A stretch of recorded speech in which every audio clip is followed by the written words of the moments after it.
Good afternoon, everybody, and welcome to today's Professional Advisor Working Lunch, brought to you courtesy of our partner, SimplyBiz. I'm Sahar Nazir, News Editor of Professional Advisor, and I'll be your host for the next hour. Now, before we get going with today's session, let me quickly run you through our usual housekeeping. I should inform you that this session is being recorded, and we will send you a link of the recording by tomorrow. Now, do feel free to share this with your colleagues.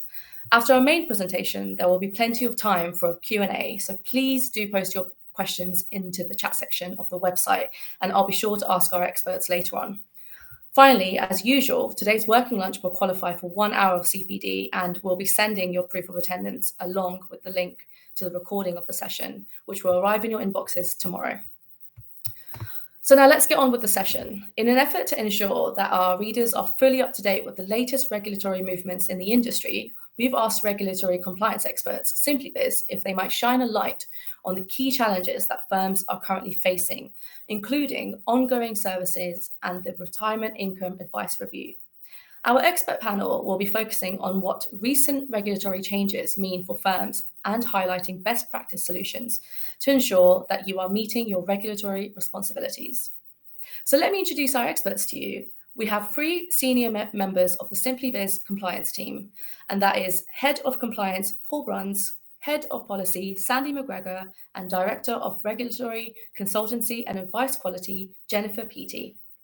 As I mentioned just now, do feel free to put any and all of your questions to our panel using the chat function, which you will find at the bottom of your screen.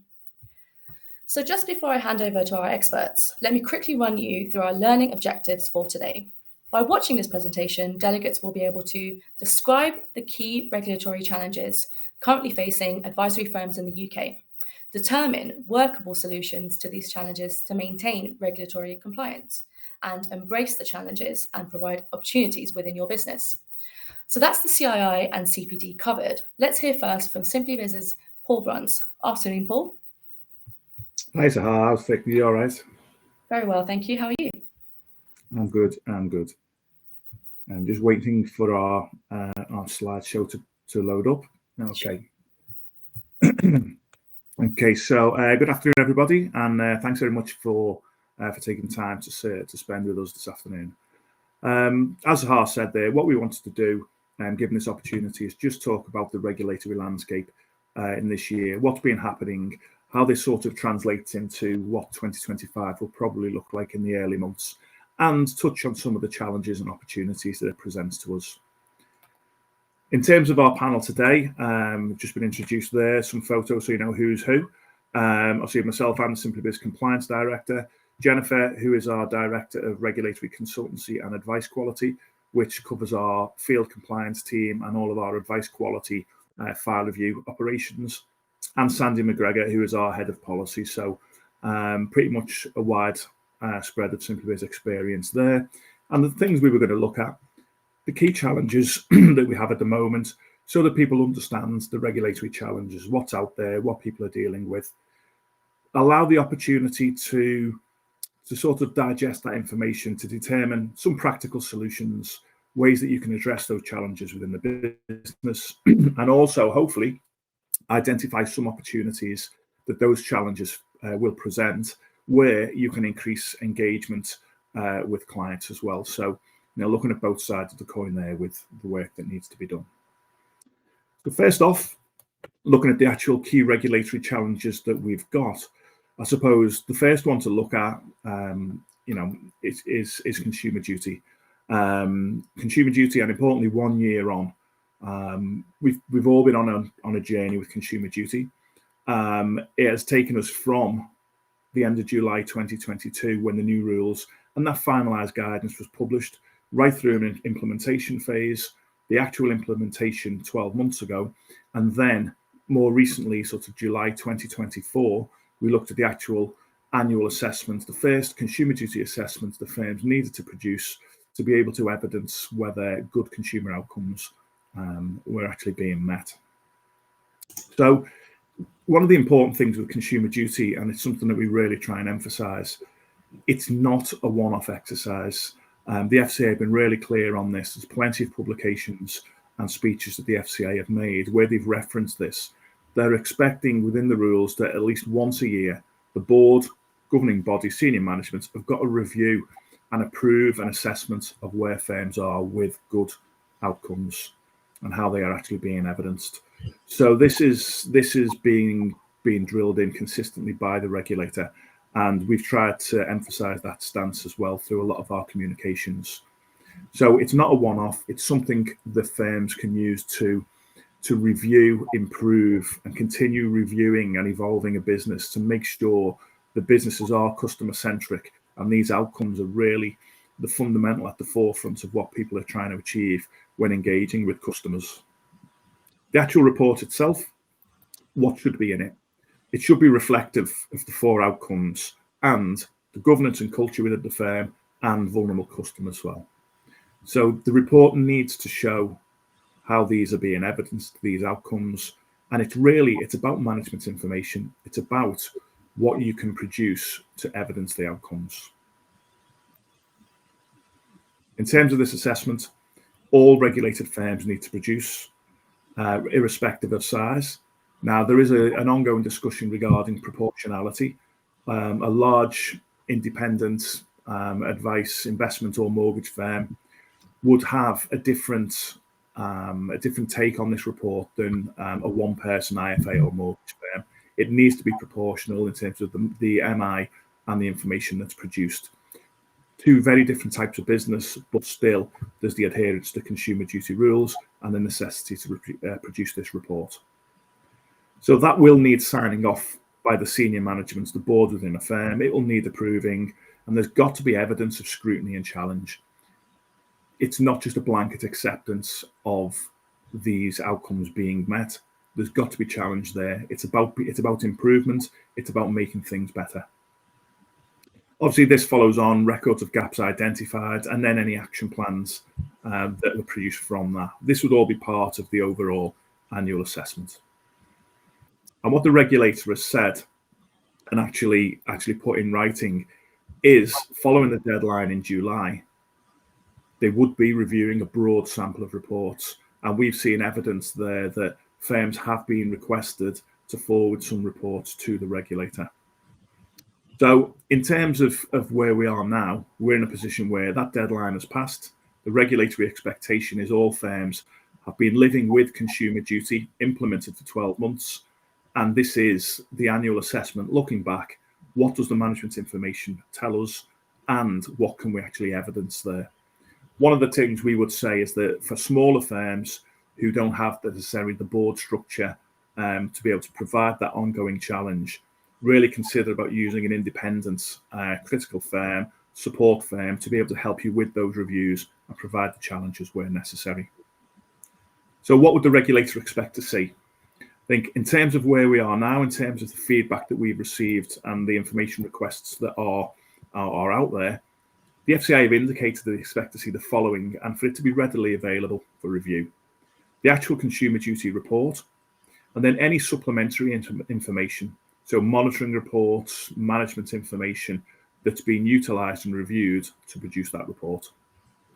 Evidence of approval, that could be board minutes or signing off of the report. Agreed action plans, so anything that's been flagged as an issue or potentially improvements required to meet those consumer outcomes. What are those action plans? And then confirmation of any changes to business strategy, process, internal changes to help actually meet the outcomes. So that's what the expectation is that the regulator will be looking to see. What we've actually seen and some of the observations from SimplyBiz with regards to the annual assessments, we thought it'd just be worth highlighting some of the things we've seen that we would say are not great observations, just so that you can be aware of these and ensure that this isn't something that you've actually included in yours. It gives a bit of a platform for looking back, reviewing, and then improving if necessary. Simple yes and no answers with no commentary. As it's about evidencing, if we're saying yes, a consumer outcome is being met, there needs to be some sort of narrative around why that is. We've seen some that have had a lack of MI, so you can't actually quantify or evidence or show that those outcomes are being met. insufficient benchmarking or a lack of challenging around some of the indicators or the metrics used. An over-reliance on a lack of complaints. Consumers must be happy there are no complaints. Okay, there's a whole unpicking of the complaints process, embedding training and competence around that. So that's not really rationale in itself. Some of the reports, there's no evidence of senior management review. It's been totally focused within the compliance arena without actually making it to board level, which is something that it's quite clear that it needs to do. Having instances where it's all a firm's opinion, there's been no feedback, there's been no understanding with clients actually checked as part of that 12-month cycle.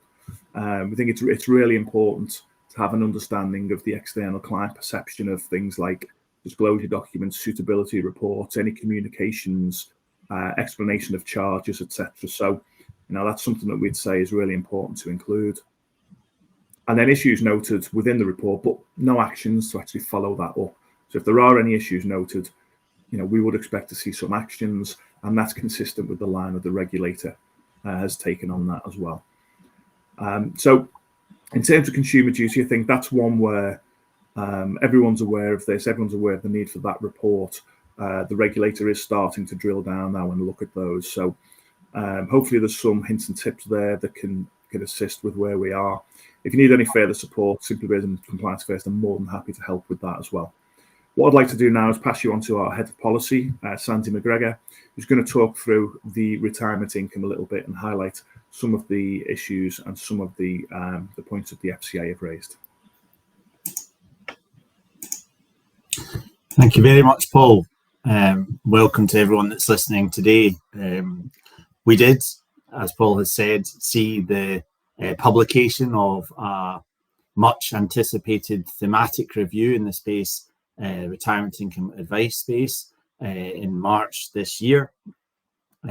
Many of you in the call might be thinking, why do we need yet more regulatory interference? Those of you that have been through challenges such as SMCR and consumer duty in recent times. Well, the reason we need this review, well, really the backdrop and the context is pension freedoms. So that led to a situation where there was more choice for consumers. That meant that decisions with retirement income were increasingly complex, and rightly so. Everyone recognises, including the regulator, through this publication, that advisors have a critical role to play in helping consumers make the right decisions and make good decisions with their retirement capital. The size of the retirement income advice market is absolutely huge too. I think stat quoted was that it's 1.4 trillion in 2022, the defined contribution market. And obviously we've also seen changes in the annuity space too, whether that's new product innovations or the change in economic conditions, which perhaps have made annuities more attractive and increased choices for consumers at the retirement point. So we had not just one publication in March, but in fact there were four. There was the thematic review itself, which, as I've said, actually was supportive of the advice industry. So there are many positive messages about the role that advisors have in supporting consumers in the space.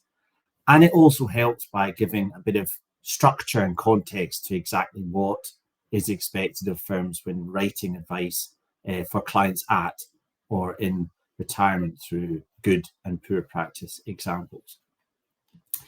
There was also a Dear CEO letter, so that's something that lands into the inboxes of the senior management at the firm, and it's basically a call to action saying, look, you need to look at this review, think about how it applies to your business and keep a record of any changes that you make. Possibly less well heralded was the publication of an article on cash flow modelling. So any firm that's using cash flow modelling should review this article from the FCA outlining good and poor practice when it comes to using that tool. We know that when it's used well, it's incredibly powerful in terms of strengthening advice files and educating clients on their retirement journey. However, used poorly, it can lead to misleading projections and obviously unsuitable advice. So really important for all firms using cash flow modeling tools that you've reviewed that particular article. And then finally, we had this retirement income advice assessment tool, which is basically an Excel spreadsheet, and it sets out what the regulator expects to see from a compliant file in this space. So really quite useful in terms of adding context to what's expected, so you know what the FCA or the Ombudsman will be looking for from your file, should it be subject to challenge. Helpfully, the FCA outlined 5 areas for improvement. So these were their key findings, key observations where they want firms to really focus. We had income withdrawal strategies. So there was a bit of concern that firms really didn't have a consistent approach in place for determining sustainable levels of income in some desk-based reviews that were undertaken. Risk profiling, so making sure that that is designed with decumulation in mind. Fact finding, we'll come on to that in a moment through some slides. So that's really absolutely core to evidencing the suitability of advice, which realistically is what everyone wants to see as suitable advice. Ongoing reviews, I know that Jennifer is going to cover that shortly, and control framework. So that is basically the framework that exists within your business to ensure that you're writing good quality decumulation advice. So these were the 5 areas where the FCA asked firms to focus their attention first and foremost. So looking at advice suitability, first of all, so these were some of the deficiencies that the FCA found in their files. It's not maybe a massive surprise to see that vulnerable customers was raised as one of those. Basically, firms were not properly exploring potential vulnerabilities, even though the file suggested they might be present. And the FCA has said in its review, it said, actually, customers in decumulation are more likely to present with vulnerabilities or potential vulnerabilities. And that does make sense when you think health deteriorates, cognitive decline, might suffer bereavement, etc. So what they're saying here is that a templated approach to vulnerability really isn't good enough anymore. You need to be thinking specifically about your target market and what vulnerabilities exist, and be able to articulate how you're managing those vulnerabilities. And that may be done through a personalized vulnerable persons policy, for example, or specific training on potential characteristics that might exist in that space, in the decumulation space. Knowledge and experience of investments and understanding of risk. So this is something that actually we focused on quite a lot before the publication actually went live. So we created a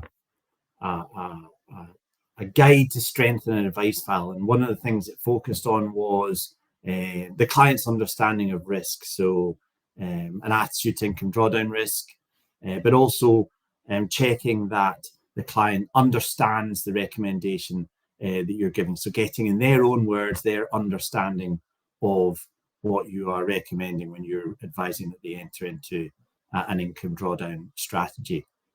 I think it's really important that you consider their level of knowledge and experience. It's a complex recommendation, so it's really important that the client has been educated in that strategy. They are able to understand and accept the risks that exist. Risk profiling, in fact, I mentioned a moment or two ago, there were a few other observations worth highlighting there. One was that you should have a different strategy for risk profiling for clients in decumulation versus accumulation. Your risk profiling should be designed with decumulation in mind. And you should also revisit risk profiling at the point of a client entering into retirement. So a real call to action there in that particular space. However, the FCA did say that, look, you can also supplement existing risk profiling with questionnaires, for example, and that's something we historically have provided to firms around client attitude, retirement income options, and income, attitude to income drawdown risk questions to supplement that process. Expenditure analysis not recorded and completed. So this is something that we saw in the DB space. Really, it's so important now to consider expenditure analysis in detail, and in particular obtain a figure for that non-discretionary expenditure, the stuff that clients can't afford to not be able to pay for. Information about wider financial circumstances. So that might, for example, be state pension provision, but also thinking about the spouse. So it might be wider situation, the spouse's financial position, or what might happen in a first death situation, how that might affect the couple's retirement plan. Income and lump sum capital needs not quantified, or timescale not stated. So something that I know our advice quality team that Jennifer looks after are keen on is SMART objectives. So thinking about objectives being specific, measurable, achievable, relevant, and having timescales attached. Future lifestyle changes not explored. So have you checked whether the client has a major expenditure looming that they want to do, whether it's a luxury holiday or a new car, etc. And make sure your risk profiling your risk warnings in your report are good and accurate and relevant. So making sure that you've covered the risk of capital erosion. Also, for example, things like annuity rates. If that's been looked at and discounted, the fact that annuity rates could decrease looking forward. Loss of guarantees and features. So that might be where you're moving a pension from one place to another in order to facilitate a particular strategy. Make sure that you're looking at GARs and quantifying them, for example, if they are going to be lost as a result of your recommendation. And give customers sufficient information about relevant options. So we talked about annuities there. I know that I spoke previously with Jennifer and her team that we've seen annuity recommendations increase substantially in recent times. And I think there's been an 87% increase in requests for file checks in that space in comparison to last year. Control frameworks. This is something that I think is really important for senior managers listening today. Who's responsible for retirement income advice within the firm? Make sure that's been added to their statement of responsibility. If you were unlucky enough to receive the FCA survey that went out last year in this space, a lot of firms submitted answers to say they didn't have the data required. Well, FCA has asked firms to go back and look and see whether they should in fact have that data, and that said to me that potentially they may revisit that survey. They might ask you to complete it again at some point. And perhaps the biggest area of concern for me, which could be addressed immediately, I think, is advice registers. So is your advice register of good enough quality and accuracy? Is it up to date? And would you be happy if the FCA asked you for a copy that you could supply that to the regulator in confidence? And certainly the warning siren was raised in the paper that they had seen examples where the advice requested just didn't match what was recorded on the advice register, which says to me some sort of focus in this area is coming.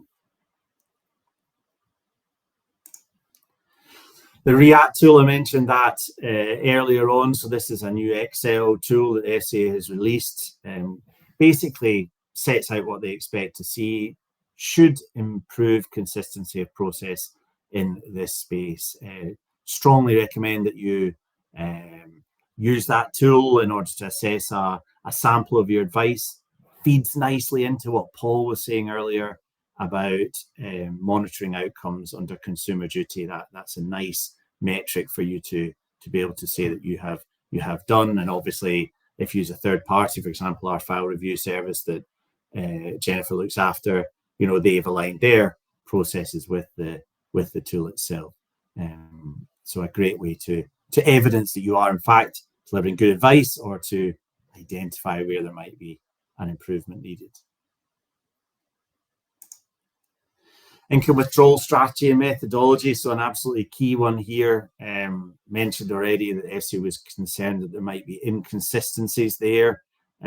We know the majority of firms use cash flow modelling tools. I think it was 810 out of the 962 that were tested.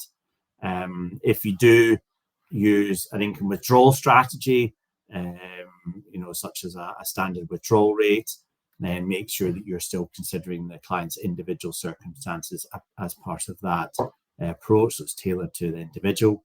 And also, you should be illustrating a variety of different scenarios when you're looking at the sustainability of income and the amount that's being recommended to that client, how that might play out over the future years for that client.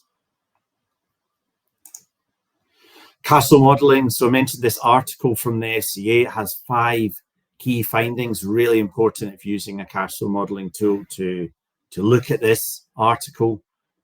Consider the accuracy of the information that's been input. So challenge figures that are being provided by the clients which you think might be unreliable.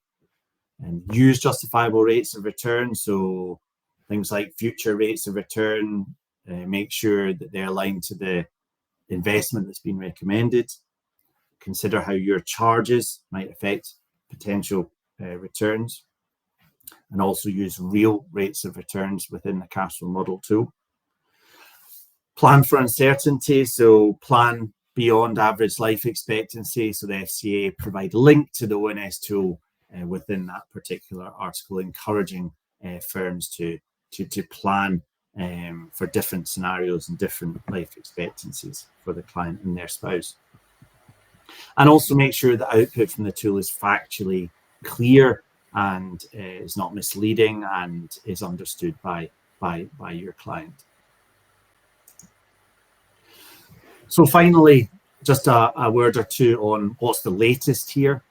Well, we know the FCA is carrying out ongoing supervisory work, so they're continuing to look at firms, in particular their processes. That's been done through desk-based reviews. We saw a further 25, I think, firms, according to the FCA. I think around 25 firms have been asked for further information on their decumulation advice process. That's basically setting out in detail what that process is, and including the control frameworks and providing evidence alongside. Firms are also asked to supply advice files, again, linking through to that advice register I mentioned earlier. And that then leads to written feedback. So these firms are given written feedback, particularly on areas where they might need to improve. And those firms are being asked to prepare an action plan to demonstrate how they will improve going forward. I expect that to continue. I think we'll see more firms over the coming months being asked in detail about their decumulation advice process, and we'll find out more about exactly what the FCA is seeing in due course. So that's it from me. I'll hand over now to Jennifer, who I think is going to look at probably the third big area of regulatory scrutiny for this year, and that is ongoing service. Thanks, Andy. Yeah, so ongoing service, hot on the back of the retirement income survey that went out to the 25 firms that Sandy's just alluded to. There was an ongoing survey on advice reviews that went out by the FCA, so it's a few months ago now. It looked fairly simple when it went out. It was literally 2 sides of A4. It was focused on the 20 largest firms. So we actually do have a firm that's going through this just now. So we do have a bit more intel on the process, which is good to share with you today. The survey itself, it asked kind of 3 main questions. And that was around the number of reviews that you have, how many you've done, and also, have you refunded any clients based on the fact that they haven't got the review. So that seemed fairly straightforward, quite specific, questions on the review. So the FCA are basically collating this, and then they're going to decide what further work they're going to do in this area. So, you know, if I was a betting person, which I'm not, but on this, I would say that they are going to expand this review for sure, because the 20 largest firms, that will give them an idea. However, some of these firms you'll have seen in the press, you know, some big names that have been selected for that. However, you know, it's inevitable that they are going to pass this out, in my opinion anyway, out to other firms to see what their processes are and where they are with, you know, their annual reviews. I think the key point to make on this is actually the data. We'll come on to that a bit more in the practical solutions, but the key thing for you to have in place is to be able to answer these key questions as a starting point, because if they do expand the survey, it's very likely you will get asked those simple questions about your review numbers. So it's, you know, are they in a kind of method where you can easily produce and send them on to the FCA? So the firm that we know, they basically use Intelligent Office. They thought it was a fairly simple process. They can see how many reviews that they've got. However, it's sort of transpired it wasn't quite so simple.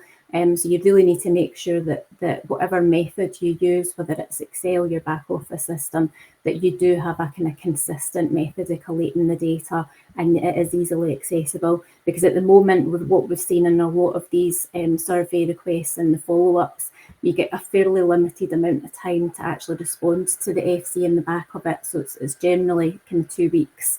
In some cases, it's a week for some of the other data that they're looking for. So Paul started us off today talking about consumer duty. So consumer duty is obviously, it runs throughout everything that we're doing, and there's a couple of key points in ongoing advice, and it's obviously down to good client outcomes. You know, when was the last time you actually reviewed your ongoing service proposition in view of consumer duty? The clients that aren't receiving their review, the potential risks, complaints in line with that, will all have seen, you know, the companies that are out there saying, well, if they're not, clients aren't getting the review, come here and we can deal with a complaint for you. So it's really important to look at your ongoing service proposition in line with that. And then also, Paul spoke about consumer duty annual assessment. You know, part of the annual assessment is to identify any improvements or issues that you've identified. So it may be you've got a bit of work to do on the process itself. You know, perhaps you can't get the information readily available using whatever method that you're doing just now. So I think part of this is, can you explain any changes that you've made, or, you know, or any reasoning around it? Do your customers understand the service? Sandy had mentioned that earlier, and we do have actually a document you know, for the firms that use us, where we can say, look, this actually is a way to check client understanding. An interesting point in that is when the FCA went out to do their workshops, which you may have attended, certainly the one that I attended, basically the chap from the FCA said that when he was an advisor fairly recently, I think, before he joined them, that he actually did a call with a client, and it was fairly obvious when they left his office, which was a glass office, that the clients just didn't understand. They could tell by their flailing arms, etc. So I think a key part of consumer duty, and one of the outcomes, is to make sure that the client understands the service. So in relation to reviews, it's, do they know exactly what is included in the review? Is that clear on your service proposition? You know, how it's going to be delivered, how frequently and how much they are going to pay for the review, and taking into account here vulnerable customers, because again, you know, they might be signing up to your annual review service. However, if they're a vulnerable customer, should they be getting the review more frequently than that? And then some important questions to sort of ask yourself in line with your ongoing advice is, are you up to date with them? It's an important point, and certainly one of the key questions the FCA will ask if you do get selected for this survey. Have you got the data available to evidence this? So again, that goes back to the back office system, or if it's Excel, is it easy to filter and be able to look for the information that the FCA asks you? Can you spot non-delivery and manage risk? So is this down to particular advisors within the firm? You know, is it managed centrally? Is it left in individual advisors? In which case, do you actually have the data to hand on this? And is it available should an advisor leave the firm, for example? Can you tell when the reviews are due for these clients? Have you got the resource to deliver the required number of reviews? We've been dealing with quite a few firms that have made acquisitions. So obviously client banks. Sometimes the advisors don't stay on, in which case you could end up with 150, 200 reviews that you don't have the resource to deliver. That's an important point, and it is something that the FCA will look at as well. Do you monitor the quality of the advice? So Sandy mentioned I look after the advice quality team. We are actually seeing more ongoing reviews in than ever before, and it's definitely on the back, of this survey going out, so that firms and in line with consumer duty, but it's also how can you evidence that the quality of your ongoing reviews. So it's just as important to review your annual reviews as it is to review your standard cases for investment, pension, mortgage. Do you have a disengagement policy? Again, this is important. What is your existing process at the moment? Is that something that you've got in place? We certainly have a template for that, and we would recommend that in line with consumer duty that all firms actually have a policy in place that is consistently followed by all advisors. And where would you consider a refund? It's just putting, I suppose, a framework around that and making sure that everybody within the firm is aware of that. And it's followed consistently. So we're now going to come on to some practical solutions, just in line with each of the 3 areas that we've talked about. So I'm just going to pass you back to Paul to cover the consumer duty part. Thanks, Jen. So what can we do then? So we've looked at some of the things the challenge that we faced. What are the practical things that we can do to help? What can we do to support our businesses? So in terms of consumer duty, again, just to reiterate, it isn't a one-off. It's an ongoing exercise. It's about review and improvement. It's really important that we emphasise that, because that's something that the regulator is going to keep coming back to. So consumer duty is following that concept of review, update, improve. Review, update, improve. Ensure that any actions from the annual assessment are completed. So ensure that if there's any actions that have come out from that assessment, have them diaried, have them allocated to individuals, and monitor that to make sure that they are done. Ensure that there's suitable MI in place to evidence. So ensure that any of the conclusions that have been drawn from the consumer duty report in relation to things like advice suitability or in response to clarity of proposition and clarity of message to client, how has that been determined? If it's advice suitability, where are the file reviews that evidence that advice is suitable? Where's the client feedback that evidences whether the customers understand or charges or understands the information that's recorded within suitability letters or proposition documents? Vulnerability, key thing, client vulnerability. FCA were talking about that before consumer duty, and it's really now as an industry and as a population, we've become more educated about different types of vulnerability. Keeping that under review. That's not a one-off exercise either. So keep vulnerability under review. Keep reviewing initial client meetings, annual reviews, and keep recording that. Service delivery. Again, are you meeting your obligations? This is something that Jen just mentioned as well with ongoing servicing. So what is the obligation? Have a clear record of what you need to deliver for clients. Make sure you know, make sure clients know, and make sure that you're managing that and measuring whether those obligations are being met. Again, suitable MI, discussed at board level. That should be a real key business metric, business KPI. And embedding the consumer duty within firm culture. So things like internal meetings, job descriptions, objectives, appraisals. Is consumer duty embedded through everything that the firm does, as opposed to being restricted to maybe a compliance activity or a senior management activity?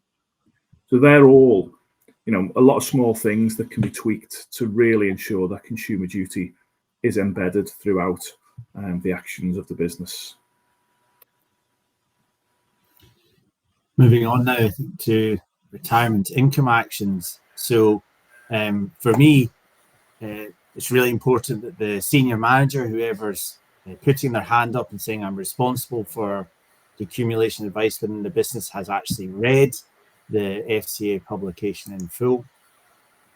It is important as well that the business consider the findings, this is from the Dear CEO letter, and document how the firm has address the issues raised. So, for example, we put together a self-assessment checklist for firms to use to work through all the various points raised within the publication itself, to be able to evidence how you've acted upon that publication. Revisit the questions in the data survey. So if you had gaps in your response, make sure you plug those gaps where appropriate in case they reissue that survey to you. Use the retirement income advice assessment tool or third-party compliance to assess the suitability of advice files. I know we've had a question actually in the chat about where you can find this RIAT tool. It will actually, you can access it on the FCA website. So if you go to FCA website and type in RIAAT, the initials for the tool, into the search box, you'll be taken straight to it. And obviously, if you're a SimplyBiz or Compliance First member, you can get in touch with our compliance help desk, who can help steer you in that and also provide you with the summary that we provided of the publication, which includes looking at that tool. If you're using cash flow modelling, make sure you've reviewed the FCA article, which sets out key observations and findings for the use of those tools, or proper use of those tools.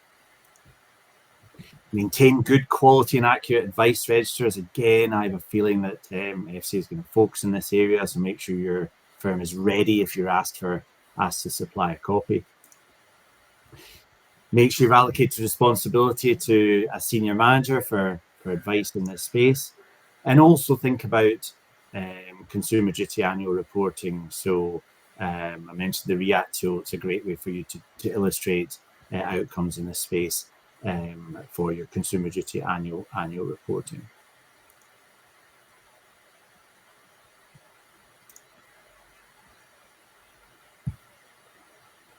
Thanks, Andy. On the ongoing reviews, data is absolutely key for this. What I would share with you is the firm that we're aware of that was asked for some of the data, and we thought it was really simple to go into their back office system and just hit the list of ongoing reviews. There was just a few kind of anomalies to it, where some of the cases were set up as family sharing, so it made them look as if they had more reviews than what they actually did have. And also, it's really important to correlate the number of review tasks or reviews that you have, correlate that with the income that comes in line with the annual reviews, and just make sure that they match, and there's not a batch of reviews that haven't been included, or they're not recorded in one part of the system. That's really important. So some of the things in this are, you make sure you review the proposition for suitability and clarity. Make sure that that's understood, within all the advisors in the firm, and they understand what the process is. We would recommend you keep the information centrally as well. We have had cases with some firms where the reviews are kind of owned and managed by individual advisors, when you might get a week's notice to give this information to the FCA. It needs to have some sort of oversight, and be managed from that point of view. Look at a third party, to look at the documentation. That's really important. And the MI, it depends on the size of the firm. Paul obviously talked about, proportionality, but, it is important that you can actually produce the MI, in a format that's required. Obviously, for a bigger firm, it might be more extensive for a board report. Make sure you've got a disengagement process. So again, just look at what the process is just now. The FCA haven't said you need to turn them off at the 1 year, 2 year point, etc. However, there has to be a process where you can evidence the attempts that you've had to contact the clients and what the process is, because there is a risk, ongoing, if you can't confirm ongoing suitability, which is one of the MiFID requirements. Is there a risk to actually keep that business on the books? Because if that then was to end up at FOS, their view of it could be, very different. My slides just jumped.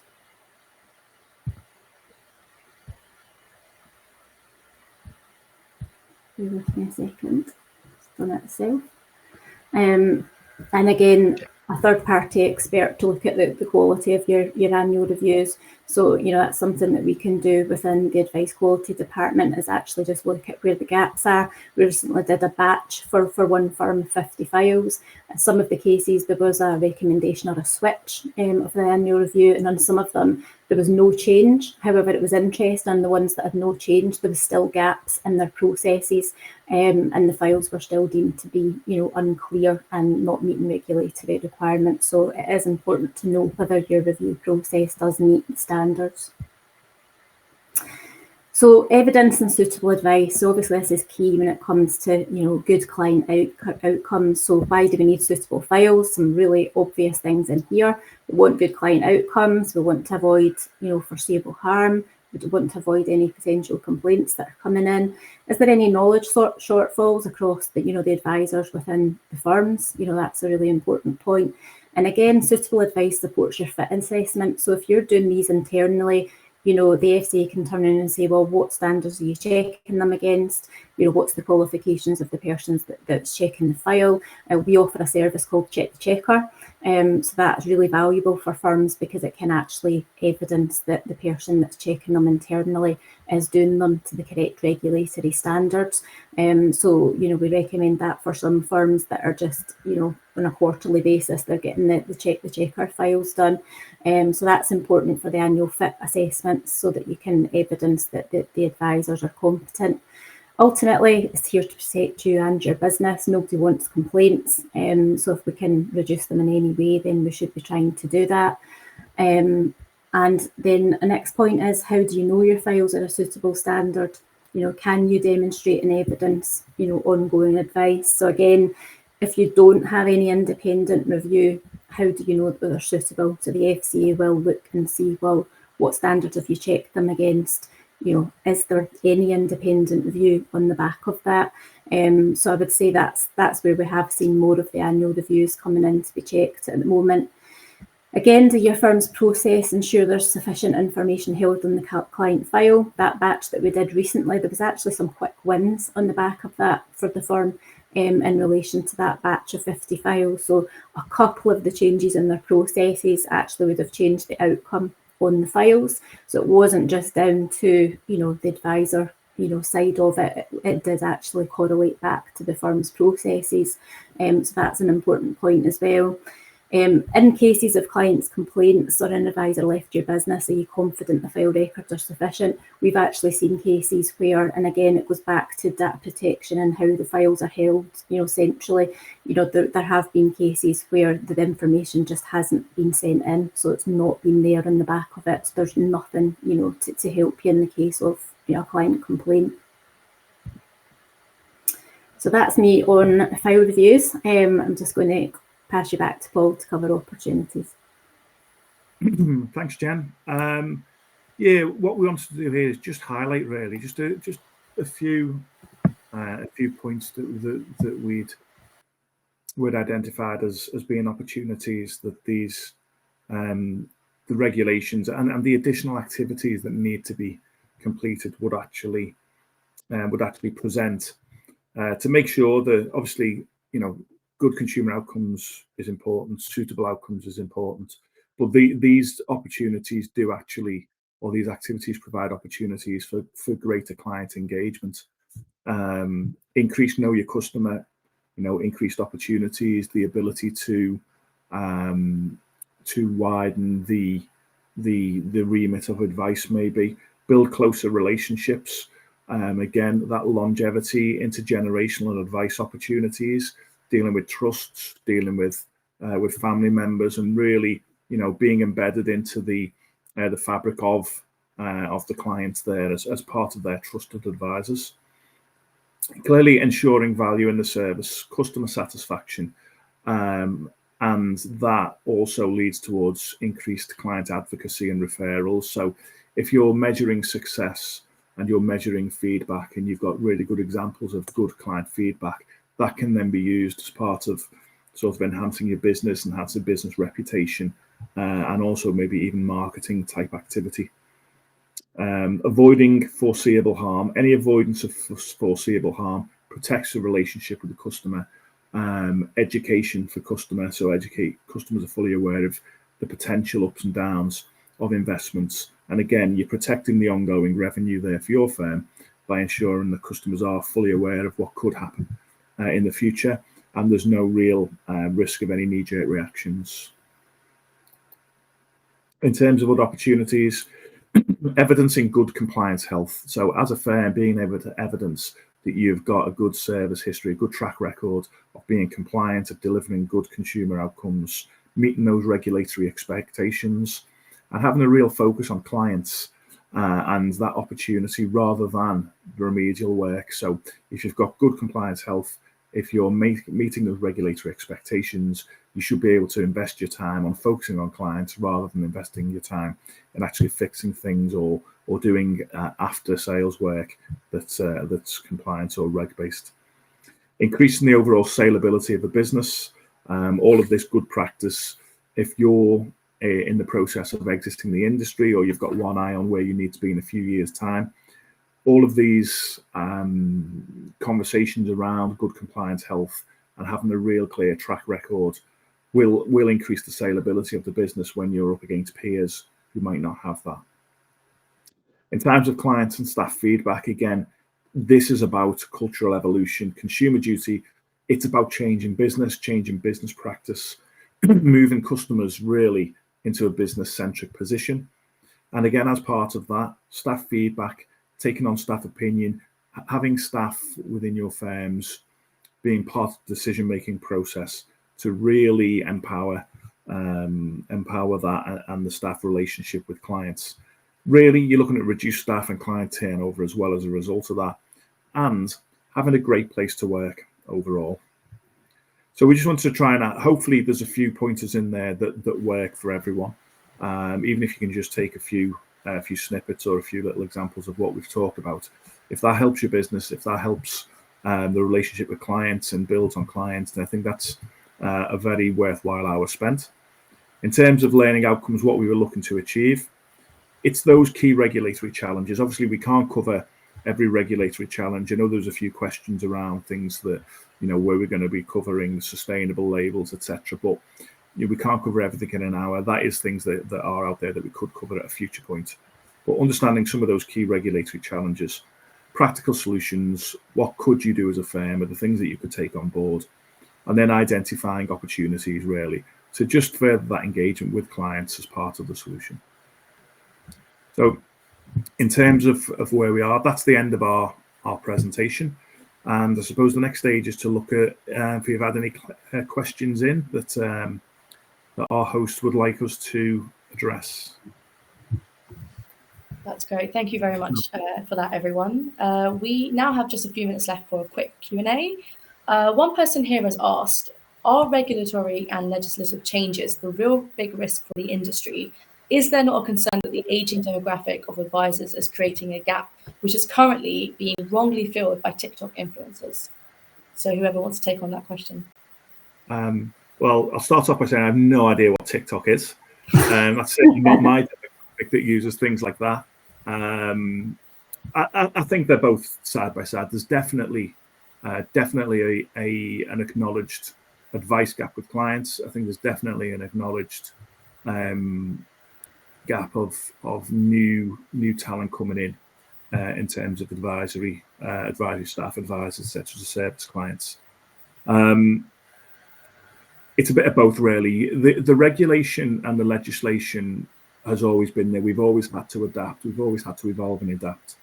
What we're trying to point out within this presentation is that some of the good practice from that is actually there to help businesses as well. It's not all about having to tick a regulatory or legislative box. There's challenges, and there are resource challenges certainly, but there are ways of using that to actually improve businesses.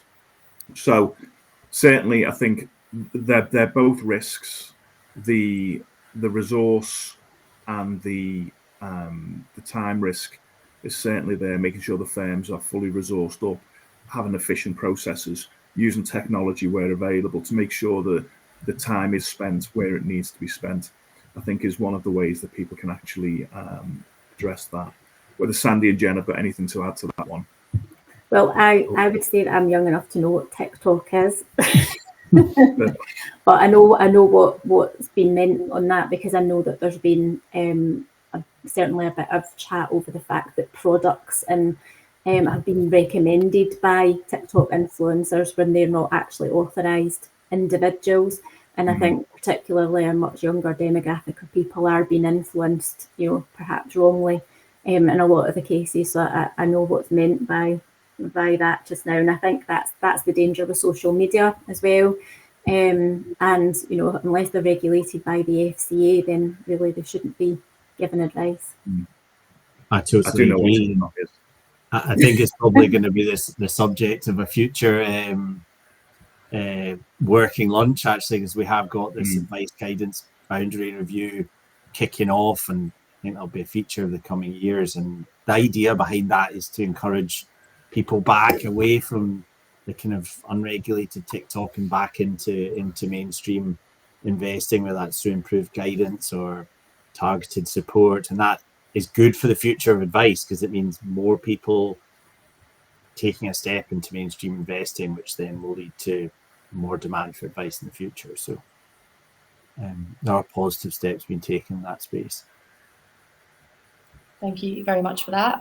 Just in the interest of time, I only have time for one more question. Someone here has asked about retirement advice. The question is, how can any advisor offer full-scale retirement advice to someone who comes to them with, say, £50,000 pension? The cost of that would be £1,500 to £2,500 based on the dossier of the detail, and neither can the advisor justify charging that, and nor can the investor afford to pay. So what is everyone's thoughts on that? I can maybe make a start on that, actually, and just say that this is quite interesting, because in the information requests we've had on retirement income advice and the regulator, they want firms to outline their negative target market.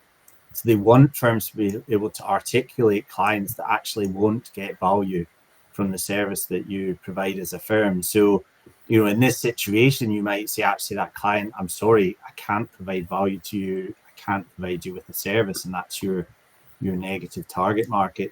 Not ideal. That's what the advice guidance boundary is there to sort, but also initiatives like investment pathways in recent years, where providers have to give perhaps clients with smaller pots access to particular investment pathways to suit their needs. But the reality is, you don't have to provide a service to all clients that come across the door. I think another thing off the back of that, your price and value conversations and exercises through consumer duty is key there. Identifying your target markets, going through prod, your client segmentation. There will be customers who would benefit from a more involved, more in-depth advice process. There may be customers and clients who need a more streamlined and more cost-effective solution. So that would be clients who are wanting to invest small amounts in an accumulation phase to then grow into a more detailed and a more supportive advice service in later years. But also, as you say, people who are at a accumulation stage now who don't have the funds to warrant that level of charging. In terms of their circumstances, they may not have the funds to warrant more than a simple solution as well. So it's looking at your business models, and it's looking at what is good for your business in terms of that segmentation, in terms of those target markets. And I think the point that Sandy made there about FCA actually asking about negative target markets, they're aware of this, they're fully aware of this as well. And that's something that is being looked at. Thank you very much. Sorry, Jennifer, did you want to add to that? No, I agree with that. As part of the advice, the guidance boundary review, that's what I was thinking when I first saw the question. So it is something that it's one of these things where you want to give the client advice because they need advice. However, the costs of your service make that difficult because it's full advice at the moment, and that's where these sort of streamlined advice proposals and whatever come in. So, no, totally agree. Well, thank you, Paul, Sandy, and Jennifer, for a really interesting and fascinating presentation. Now, before we wrap up, let's just take a quick look at those learning objectives again. So having watched this presentation, you will be able to describe the key regulatory challenges currently facing advisory firms in the UK, determine workable solutions to these challenges to maintain regulatory compliance, and embrace the challenges and provide opportunities within your business. So that's all the time that we have for today. Thank you for all your questions, and thank you again to Paul, Sandy, and Jennifer for joining me and for letting me and you folks at home grill them with our questions. On that note, if your question didn't get answered, which was the majority, unfortunately, SimplyBiz will do their best to do so after the event. And before we close up, I should assure you that your CPD will be delivered to you tomorrow. Now, just before we do close, let me just leave you with a teaser of what's to come for PA events this autumn. Now, we'll be back on the road again next week with a busy schedule of events. So this will be starting off with our ever popular multi-asset roadshow, which kicks off at Rudding Park in Harrogate on Wednesday 11th. And on the 12th, we'll be in Warrington with more venues the following week, in Cardiff on 17th, Bristol on the 18th, and rounding off the roadshow in London on the 19th. Now, you'll see presentations from BlackRock, Downing, HSBC Asset Management, Quilter Cheviot, and Quilter Investors. Our keynote speaker for this series is Paul Tinkler, Head of Insight and Consulting at De Facto.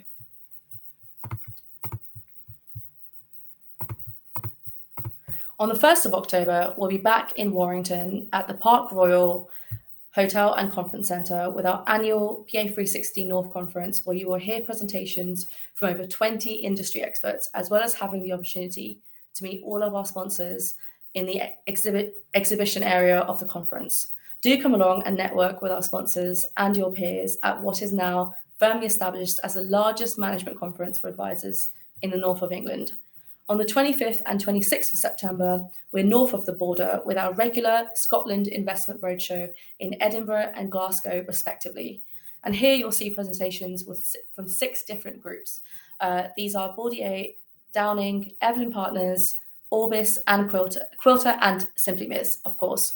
Making sense of all of these will be our keynote speaker, Square Miles Strategic Relations Director, Jock Glover. All in all, there's a total of 11 hours CPD over the next few weeks. As ever, if you wish to find information on or sign up to any one of our events, you can do so by visiting professionaladvisor.com/events. So that's it for today's session. All that remains is for me to thank Paul, Sandy, and Jennifer once more for their presentation and for answering our questions. But as ever, our greatest thanks goes to you, our readers, for your company this lunchtime. I trust that you found the session hopeful and worthwhile, and if you did, perhaps we'll see you again soon. Goodbye for now.